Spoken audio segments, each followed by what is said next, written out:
하나하나 한 영혼 한 영혼이 참 귀하고 참 너무 감사한 것 같습니다.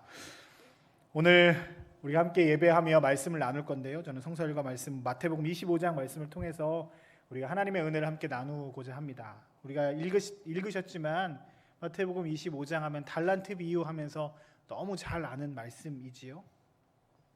교회에서 달란트라는 단어를 굉장히 많이 사용합니다.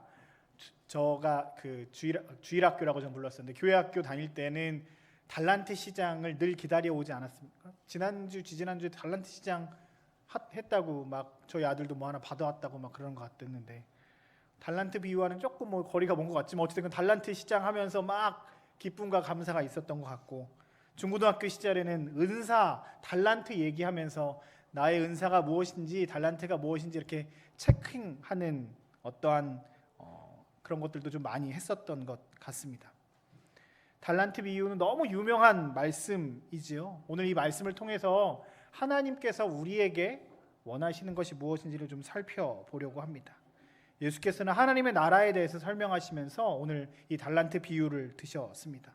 내용은 우리가 너무 잘 아시지만 제가 쭉 설명을 한번 하자면, 한 사람이 멀리 이렇게 여행을 가고 떠나는 가운데 자기들의 종에게 자신의 재산을 맡겼습니다. 어떤 종에게는 5달란트, 2달란트, 1달란트를 맡겼고 떠났다가 돌아옵니다. 그 떠나서 돌아오는 과정 가운데 5달란트 맡은 사람은 5달란트를, 2달란트 맡은 사람들은 2달란트를, 1달란트 맡았던 사람은 그냥 땅에 묻어두고 있다가 다시 그냥 원금만 주인에게 돌려 주었습니다. 그리고 5달란트, 2달란트 받았던 사람은 주인에게 칭찬을 받고 1달란트 받았던 사람은 혼나고 쫓겨나는 일들이 있었다. 이게 오늘 우리가 읽었던 본문의 내용입니다. 저는 예전부터 이 말씀을 들을 때마다 제가 성격이 조금 안 좋아서 그런지 몰라도 주인이 조금 이상하다라는 생각을 늘 했습니다. 야, 자기 돈을 맡아놨으면 그냥 맡긴 거 주면 그 정도면 되는 거 아니야? 잘 맡겨놨고 있었으면 잘 맡아놨으니까 감사하다. 내가 수고했어. 이렇게 이야기하면 될 것을 왜 쫓아냈을까? 또 하나는 5달란트를 5달란트로 불렸고 2달란트를 2달란트 빌렸으면 자기한테 갔다 온 동안 7달란트나 더 생겼는데 이러면 남는 장사 아닌가? 조금 과한 느낌이 제 안에 있었던 것도 사실이었습니다. 그런데 말씀을 읽고 묵상하고 공부하다 보니까 이게 돈의 문제만은 아니었던 것 같습니다. 사실 이 주인은 종들에게 굉장한 신뢰를 보여주는 것이더라고요. 여러분 아시겠지만 달란트는 이 시절 돈의 개념으로 쓰였습니다. 한번 제가 PPT에 한번 보여주실래요? 1달란트가요 6,000데나리온이라고 이야기해요. 6,000데나리온인데 1데나리온이 뭐냐면 한 사람이 그날 하루에 일하면 버는 값을 1데나리온이라고 합니다. 그러면 6,000데나리온은 6,000일 일해야 되니까 한 16년 정도 일하면 된대요. 안 쉬고 16년 일하고 그냥 주말 펴하면서 쉬고 하면 20년 정도 일해야 되는 겁니다. 1달란트는 우리나라 하루 10만 원이라고 치면 6억 정도 되는 겁니다. 갑자기 주인이 새로워집니까? 네. 1달란트는 6억, 16년 일할 거. 2달란트는 그러면 32년, 12억. 5달란트는 한 30억 정도 되는 겁니다. 그러니까 이 집 주인은 자기 종에게 얘는 30억, 얘는 12억, 얘는 6억 맡겨놓은 겁니다. 별로 안 놀라시는 거 보니까 한 수중에 한 50억 정도는 다 갖고 계시는 거죠. 그냥 30억 정도 이렇게 툭툭 빌려주고 너 갖고 있어 정도 할 정도의 수중에 어느 정도, 우리 국방대교회 성도님들은 그 정도는 이렇게 갖고 계시는군요. 누가 종에게 30억을 주어줍니까? 누가 종에게 6억을 맡깁니까? 누가 종에게 자기 갔다 오는 동안 이만큼의 돈을 말도 안 되는 겁니다. 인간의 생각으로는 요즘 돈 때문에 몇억 몇십억 때문에 살인이 나고 부모 자식 간에 형제 간에도 막 엄청나게 싸우고 있는 판에 자신의 종에게 30억씩 12억씩 6억씩 맡기는 거는 사실 이상한 일입니다. 절대적인 신뢰가 아니면, 거의 자녀같이 생각하는 것 아니면 맡길 수 없는 상황이지요. 또 하나 주인이 종에게 돈에 대한 생각을 했다면 여러분들 생각해 보십시오. 30억을 남긴 사람을 칭찬하시겠습니까? 12억을 남긴 사람을 칭찬하시겠습니까? 죄송합니다. 여러분들 돈이 많으시니까 뭐 30억이나 12억이 상관없지만 저 같으면 30억 남긴 사람은 소고기 사주고 12억 남긴 사람은 돼지고기 사줄 것 같습니다. 돼지고기를 더 좋아하시나요? 그런데 오늘 본문에 보면 21절이랑 23절에 그들을 칭찬하는 게 있는데 제가 그냥 컨트롤 CV를 한 게 아니라 하나님이 말씀에서 똑같이 그냥 쓰십니다. 5달란트를 남긴 사람이나 2달란트를 남긴 사람이나 똑같이 칭찬하시는 것을 볼 수 있습니다. 그러면 주인에게 있어서 얘가 많이 남겼다 적게 남겼다는 중요한 것이 아닌 것 같습니다. 돈이 많이 벌렸다는 그에게 중요한 것은 아닌 것 같습니다. 이 말씀은 그저 돈을 많이 남겼다, 달란트를 많이 가졌다, 거졌다, 뭐 내가 5달란트를 남겼으니까 칭찬받아 마땅하다, 이 정도로 끝나는 말씀이 아닙니다. 전체적으로 보면 오늘 마태복음 25장의 말씀은 세 가지의 비유로 쭉 구성되어 있습니다. 다음번 보시면 1절부터 보면은 열처녀 비유라고 해서 다섯 처녀가 있는데 신랑이 올 때 기름을 준비한 5처녀와 그렇지 않은 5처녀를 비유로 얘기하고 있습니다. 14절부터 30절까지는 우리가 읽었던 달란트 비유고요.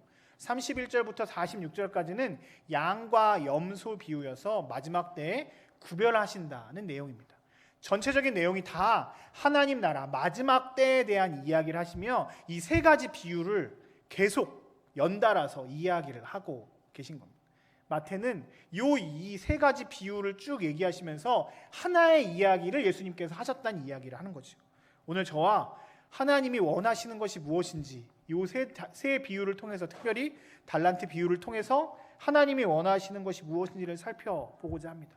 첫 번째는요, 주님께서 오늘 우리에게도 질문하시는데 너는 나를 잘 알고 있느냐라고 질문하십니다. 본문 24절인데요. 본문 24절 한번 같이 읽어볼까요? 읽겠습니다. 24절입니다. 시작. 한 달란트 받았던 자는 와서 이르되 주인이여 당신은 굳은 사람이라 심지 않은 데서 거두고 해치지 않은 데서 모으는 줄을 내가 알았으므로. 아멘. 이걸 제가 공동번역 개정판으로 읽어볼게요. 더 확 와닿습니다. 그런데 한 달란트 받은 사람 와서 주인님, 저는 주인께서 심지 않은 데서 거두시고 뿌리지 않은 데서 모으시는 무서운 분인 줄을 알고 있었습니다. 이렇게 번역하고 있어요. 공동번역으로 읽으니까 확 더 느낌이 오죠. 주인은 심지 않은 데서 거두시는 분이에요. 뿌리지 않은 데서 모으시는 분이에요. 제가 그래서 무서워서 이거 이렇게 그냥 놔뒀어요. 이 종은, 한 달란트 받았던 종은 주인을 어떤 사람으로 생각합니까? 제가 설교 시간에 얘기하기는 좀 그렇지만 나쁜 놈이잖아요. 주인이 도둑놈이잖아요. 심지도 않았는데 거뒀다, 뿌리지도 않았는데 이렇게 거뒀다. 이건 뭐예요? 도둑놈 심보 아닙니까? 와, 우리 주인 참 나쁜 사람입니다 라고 인식하고 있는 거죠. 오늘 예수께서 이 비유를 통해서 사람들에게, 그리고 저희에게 가르쳐 주시고 하는 첫 번째 메시지는 너희는 하나님에 대해서 어떻게 알고 있느냐라고 질문하시는 겁니다. 이 한 달란트 받았던 사람이 쫓겨난 이유가 있습니다. 주님은 그에게 신뢰를 주면서 한 달란트를 맡겼습니다. 한 달란트가 5달란트에 비해서는 작아 보이지만 아까 얼마라고요? 네, 6억이요. 6억이라는 돈을 맡겼습니다. 누가 나에게 6억을 맡깁니까? 아파트를 요즘은 잘 못 사나요? 네.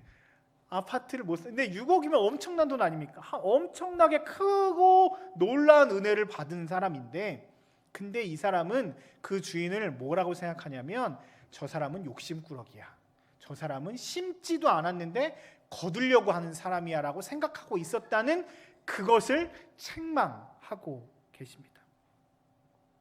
열처녀 비유에서도 그렇고 양과 염소의 비유에서도 그렇고 하나님이 어떤 분이신지 언제 오실지에 대해서 알고 있는 사람들만 구원받을 수 있음을 계속 말씀하시면서 오늘 비유에선 여러분은 하나님을, 우리 아버지를 어떤 분이라고 생각하느냐, 어떻게 고백하느냐고 질문하십니다. 우리 하나님은 우리가 지은 죄보다 더 크고 놀라운 사랑을 갖고 계셔서 우리의 그 허다한 죄를 덮으시는 놀라운 사랑의 하나님이십니다. 우리 하나님은 우리의 열매가 좀 작을지라도 착하다, 충성된 종아라고 칭찬하시며 우리의 최선을 기뻐 받아주시는 분이십니다. 우리 하나님은 이 땅 가운데 당신의 아들을 보내셔서 가장 귀한 것으로 우리를 살리신 놀라운 은혜의 하나님이십니다. 오늘 말씀에서 우리에게 질문하십니다. 네가 고백하는 하나님은 어떤 분이시냐? 어떤 사람들 중에 그런 사람들이 있습니다. 제가 지은 죄가 너무 많아서 교회를 못 가겠습니다. 내가 이거 하나님 앞에서 이렇게 얘기하면 하나님이 나를 구원하지 못할 것 같아서 내가 참 하나님께 나오기가 쑥스럽고 민망합니다. 저는 그럴 때마다 화를 냅니다. 네가 뭔데 하나님의 사랑을 제어하느냐? 하나님은 당신이 지은 죄보다 엄청나게 크고 놀라운 은혜로 우리를 회복시키시고 구원하시는 하나님이십니다. 하나님 우리가 부족하고 연약할 때라도 우리를 세우시고 입히시고 우리를 통해 놀라운 일들을 행하시는 분이십니다. 예를 들어볼까요? 여러분들 자녀가 있으신 분들은 알 겁니다. 어린이집 예전에 유치원이나 어린이집 조그만 아이였을 때 그 어린이집이나 유치원에서 어버이날이라고 카네이션이나 뭐 편지, 선물 이런 거 이렇게 해서 엄마 아빠한테 할머니 할아버지한테 혹시 받아보신 경험들 있으시죠? 있으시죠? 그거 어떻게 하십니까? 쓰레기라고 버려버립니까? 사실 쓰레기잖아요. 남의 아이가 나한테 주면 그거 쓰레기 아닙니까? 이거 뭐 이게 퀄리티가 있습니까? 이게 뭐가 있습니까? 이거 조금 지나면 다 찢어버려지고 없어질 건데 그거 내 소중히 여기죠. 가슴에 붙이고 자랑하죠. 우리 손주가 이거 만들어줬다. 우리 손주 봐라. 이 글씨 봐. 이거 응? 이 그림 봐. 피카소야. 막 이러면서 말도 안 되게 막 자랑하지 않습니까? 왜 그렇죠? 그 친구들의 마음 아닙니까? 엄마를 위해서, 할아버지, 할머니를 위해서 쓴 그 정성 때문에 그거 기뻐하는 거지 사실 그거 팔라고 하면 안 팔리잖아요. 그렇죠? 하나님이 우리의 5달란트를 2달란트를 기뻐하실까요? 아니요. 그것 때문에 애쓰고 수고한 하나님을 위해서 내 주인을 위해서 내가 최선을 다해야 하지 않은 그 마음 기뻐하시는 건 아니겠습니까? 하나님 기뻐하시겠지? 하나님 이것 때문에 좋아하시겠지? 그러기 때문에 우리가 이거 하는 것 아닙니까? 저도 그렇습니다. 앞에 설교하는 것, 앞에 나와서 찬양하는 것, 우리가 봉사하고 섬기는 것, 잘하는 것 때문에 우리가 이거 하면 전문가들만 해야 되죠. 그렇지만 우리가 이렇게 교회에서 할 수 있는 것 하나님이 기뻐하신다는 그 마음으로 우리가 감사하고 하는 것 아닙니까? 우리 하나님 그런 분이십니다. 우리의 부족함과 연약함을 탓하는 것이 아니라 그 마음을 기뻐하시는 분이십니다. 우리의 삶에서 이 일주일간의 삶에서 하나님이 나에게 주시는 놀라운 은혜들을 늘 경험하시면서 하나님의 은혜를 나에게 은혜 주시는 하나님을 나에게 사랑 주시는 하나님을 깊이 경험하며 하나님은 나에게 귀한 분입니다. 이렇게 믿음으로 고백하는 체험으로 고백하는 우리 모든 성도들 되시길 주님의 이름으로 축복합니다. 너는 나를 아느냐라고 부르시는 주님 앞에 주님 제가 주님을 압니다. 주님 나에게 사랑의 하나님이십니다. 은혜의 하나님이십니다라고 받은 은혜를 기뻐하며 감사하는 우리 모든 성도들 되셨으면 참 좋겠습니다. 두 번째 오늘 말씀을 통해서 우리가 깨달아야 할 것은요. 우리의 삶에서 끝까지 최선을 다할 것을 주님께서 요청하십니다. 23절을 우리가 함께 읽어볼게요. 23절입니다. 시작. 그 주인이 이르되 잘하였도다 착하고 충성된 종아 내가 적은 일에 충성하였음에 내가 많은 것을 내게 맡기리니 내 주인의 즐거움에 참여할지어다. 아멘. 제가 일부러 23절을 읽었던 이유는 21절에 5달란트 칭찬한 거랑 23절에 2달란트 칭찬한 거랑 똑같기 때문입니다. 주인은 5달란트를 남겼거나 2달란트를 남겼거나 상관없이 똑같이 칭찬하셨습니다. 돈의 차이가 많이 납니다. 30억과 12억은 조금 차이가 많이 나잖아요. 그런데 그것과는 상관없이 똑같이 칭찬하셨다는 것은 주님은 그 열매와 결과물에 칭찬하신 것이 아니라 그의 과정을 그에게 주인이 오실 때까지 내가 최선을 다해야지 하고 하는 그 마음을 칭찬하셨습니다. 주인이 오실 것을 기대하며 주인 오실 때까지 내가 최선을 다해야지라고 하는 그 종의 그 헌신된 마음을 기뻐하셨습니다. 주인이 나에게 귀하게 맡기셔서 내가 은혜 받았으니까 이 은혜에 감격해서 감사해서 이 은혜를 내가 갚아봐야지, 조금이라도 조금 최선을 다해서 갚아봐야지라고 하는 그 마음을 주인은 기뻐하셨습니다. 주님께서도 오늘 우리에게 귀한 달란트를 허락하셨습니다. 어떤 사람들에게는 봉사의 달란트를 허락하시고, 어떤 사람들은 찬양의 달란트를 허락하시고, 어떤 사람들은 가르치는 달란트를 허락하시고, 또 다른 수많은 달란트들을 우리에게 주셨습니다. 그 일을 가지고 교회에서뿐만 아니라 우리의 일상의 삶에서도 주님께서는 그것을 통해서 선하게 일하기를 원하십니다. 그 일함의 동력이 뭐냐면 그저 내가 나를 드러내고 나를 뽐내는 것이 아니라, 주님이 나에게 이 달란트 주셨네, 주님이 나에게 구원 허락하셨네, 주님이 나에게 놀라운 은혜를 주셨네, 감사해라, 감격해라, 주님의 은혜를 조금이라도 내가 갚아야지 라고 하는 이 은혜의 마음으로 최선을 다하기를 주님 원하고 계십니다. 물론 그 일을 하다가 좀 지칠 수도 있습니다. 상처 입을 수도 있습니다. 그렇지만 그들을 위해서, 나에게 맡기신 사람들을 위해서 최선을 다해서 함께 기도하고 섬기고 사랑하는 것, 내게 받은 은혜가 너무 크기에 주님 감사합니다, 주님 받은 은혜 100이지만 내가 3, 4밖에 안 되지만 10밖에 안 되지만 주님 내가 이거 주님을 위해서 하겠습니다라고는 결단의 마음들이 있었으면 참 좋겠습니다. 사랑하는 사람들을 더 사랑하는 것, 특별히 사랑하는 사람들을 위해서 무릎 꿇고 기도하는 것, 굉장히 중요한 일입니다. 이번 주에 저희가 특별 새벽 기도를 하겠다고 또 이렇게 말씀을 하시고 함께 하기로 결단했습니다. 제가 오기 전에 결정된 사항이라서 이게 뭐냐고 물었더니 그 파송하시는 분들을 위해서 기도하는 거라고 하시더라고요. 그래서 너무 감사하다고 그랬습니다. 그래서 원래 이렇게 다른 강사님들 모시고 막 이렇게 해서 특세 하자고 그랬는데 제가 아닙니다, 제가 다 하겠습니다 그랬습니다. 생각해보니까 좀 바보스러운 일인 것 같습니다. 왜 제가 다 한다고 그랬을까요? 제가 설교를 잘해서 그럴까요? 설교 한 번 하는 거 되게 힘든 거 아세요? 이거 준비하는 거 되게 우리 어성경 강사님들, T 강사님들 앞에서 쓰시는 거 즐거우시죠? 네. 준비 하나도 안 하고 그냥 쓱 가서 그냥 하셔도 되죠? 그 정도의 바이브는 좀 있으시죠? 아니죠? 어려워요. 근데 왜 이거 제가 하자고 했냐면, 그리고 왜 여러분들에게 기도하자고 했냐면, 이게 사랑의 행위입니다. 그들을 위해서 기도하는 것, 기도에 다른 능이 없음을 알고 기도로 돕는 것, 가는 사람들뿐만 아니라 보내는 우리들이 해야 할 가장 귀한 일입니다. 돈 10만 원 쥐어주는 것보다 기도로 끝까지 동역하는 거, 그거 중요한 일입니다. 가장 중요한 일들 가운데 하나입니다. 이번 한 주간 가시는 분들, 여기 많은 분들이 또 가시고 또 가서서 또 역할들을 감당하실 건데, 여러분들을 위한 천국 잔치입니다. 나와서 기도하십시오. 기도하실 때 하나님께서 응답하실 것입니다. 그곳의 모든 상황들과 형편들과 환경들을 주님 책임져 달라고, 믿음의 귀한 사람들을 함께 동역할 수 있는 사람들을 보내달라고 함께 기도하셨으면 좋겠습니다. 믿음 잃지 않고 이 일들 끝까지 감당할 수 있게 해달라고 기도하셨으면 좋겠습니다. 우리 자녀들을 위해서 기도해 주셨으면 좋겠습니다. 그리고 우리 국방대학교의 가장 중요한 역할 중에 하나가 사람들을 세워서 보내는 것 아닙니까? 제가 결정한 거 아니고 여러분들이 결정하신 거잖아요. 대한민국과 국군 복음화, 우리 교회에 가장 중요한 게 뭡니까? 사람을 세우고 그것들을 보내는 일들 아닙니까? 전 그거가 가장 중요하다고 생각합니다. 보내는 선교사로서의 역할들을 감당해야 합니다. 그러기 위해서 뭐 해야 합니까? 가장 중요한 것 중에 하나가 기도로 후원하는 것 아닙니까?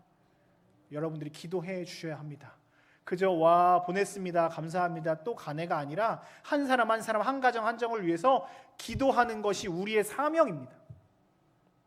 오늘 주님 우리에게 말씀을 통해서 말씀하십니다. 최선을 다해서 너의 할 일을 주님을 위해서 하라. 네가 받은 것에 감사하면서 이 일들을 감당해라. 주께서 오늘 우리에게 명하십니다. 그 명에 충성하며 아멘이라고 고백하며 여러분들의 하실 수 있는 일들에 최선을 다해서 감당해 내시는 저와 여러분들의 삶이 되시길 주의 이름으로 축복합니다. 말씀을 결론 맺겠습니다. 오늘 저는 결론을 한 단어로 고백하려고 합니다. 마라나타. 마라나타라는 단어가 뭔지 아시죠? 주님께서 어서 오시기를 소망합니다. 주님을 기다리는 마음으로 초대교회 성도들은 마라나타라고 고백했습니다. 마태복음이 쓰여질 당시에 교회는 참 어려웠습니다. 교회 예루살렘 성전이 무너지기도 하고 예수님이 빨리 오신다라고 생각했는데 예수님이 잘 빨리빨리 안 오시는, 재림이 빨리 안 오는 것에 대해서 어려움이 있었습니다. 그런 상황에서 교회를 핍박하는 많은 사람들이 있으니까 교회를 떠나는 사람들도 굉장히 많이 있었거든요. 그들 가운데 이 사람들은 주님의 말씀을 기억합니다. 주님은 반드시 돌아오실 것이다. 주님은 반드시 오실 것이다. 마라나타라고 고백하며 주님 오실 것을 기다리며 살아라. 그리고 주님은 나에게 놀라운 은혜를 주신 분임을 늘 기억하며 그 은혜로 살아라라고 성도들에게 말합니다. 또한 있는 자리에서 주님을 위하여 최선을 다해서 그리스도인으로서의 삶을 살아내라 주님 요청하고 계십니다. 이 말씀이 현실, 우리가 살고 있는 우리에게도 하나님께서 말씀하십니다. 한 주간 주님의 은혜로 사십시오. 주님 우리를 사랑하시는 분이십니다. 한 주간 최선을 다해서 주님을 위해 사십시오. 주님께서 오늘 우리에게 명하시는 것입니다.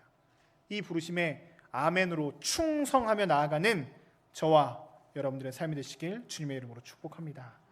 함께 기도하겠습니다.